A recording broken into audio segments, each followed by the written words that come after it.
1 Peter chapter 2, starting in verse 4, says this: As you come to him, the living stone, rejected by humans, but chosen by God and precious to him, you also, like living stones, are being built into a spiritual house to be a royal priesthood, offering spiritual sacrifices acceptable to God through Jesus Christ. For in Scripture it says, See, I lay a stone in Zion, a chosen and precious cornerstone, and the one who trusts in him will never be put to shame. This last week, we heard a great message from Pastor David about how Christ is the foundation of all foundations. He is the cornerstone that we build our faith upon. Or as Peter says, we are being built into a spiritual house. And Jesus is that foundation. And growing up in church and having gone to Bible college, I've heard this concept a lot of Christ as the cornerstone. And I understand that if you remove the cornerstone, the whole building falls. Whether you're talking about a physical building or us as a spiritual house. But recently I was watching a movie and I kind of had a refreshing experience about this concept of Christ as the cornerstone.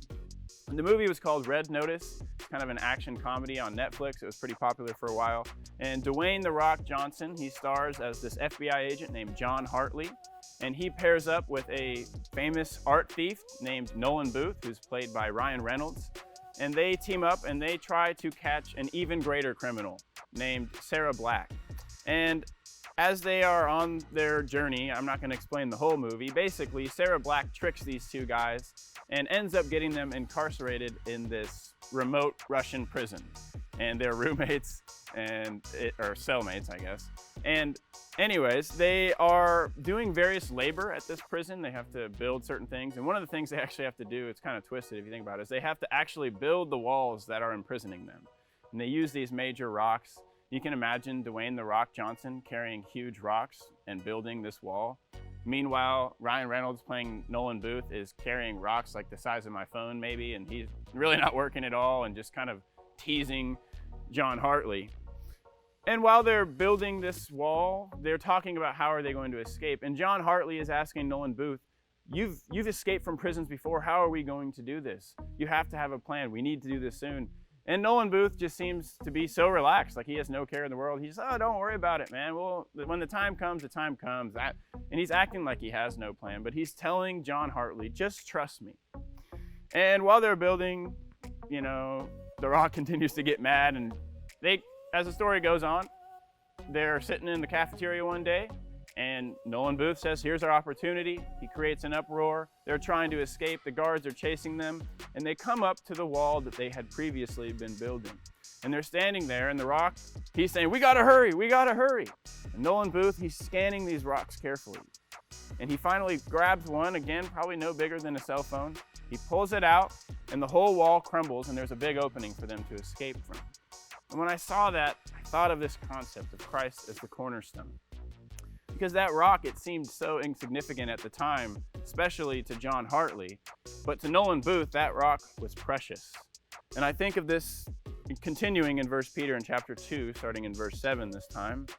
Now to you who believe, this stone is precious. But to those who do not believe, the stone the builders rejected has become the cornerstone. And a stone that causes people to stumble, and a rock that makes them fall. They stumble because they disobey the message, which is also what they were destined for. But you are a chosen people, a royal priesthood, a holy nation, God's special possession, that you may declare the praises of him who called you out of darkness into his wonderful light. And when I think about that scene and that little rock, it seemed so insignificant at the time. In fact, I imagine if the guards were watching, they would tell Nolan Booth, why are you using such little rocks to build this wall? But then I think about it, and it's really kind of the same with Jesus. He came as a baby, born in a manger, amongst animals. His family was poor. He grew up in a small town.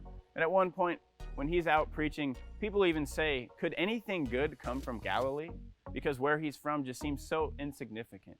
And yet it turns out that he was the cornerstone, the precious stone that this house is built on.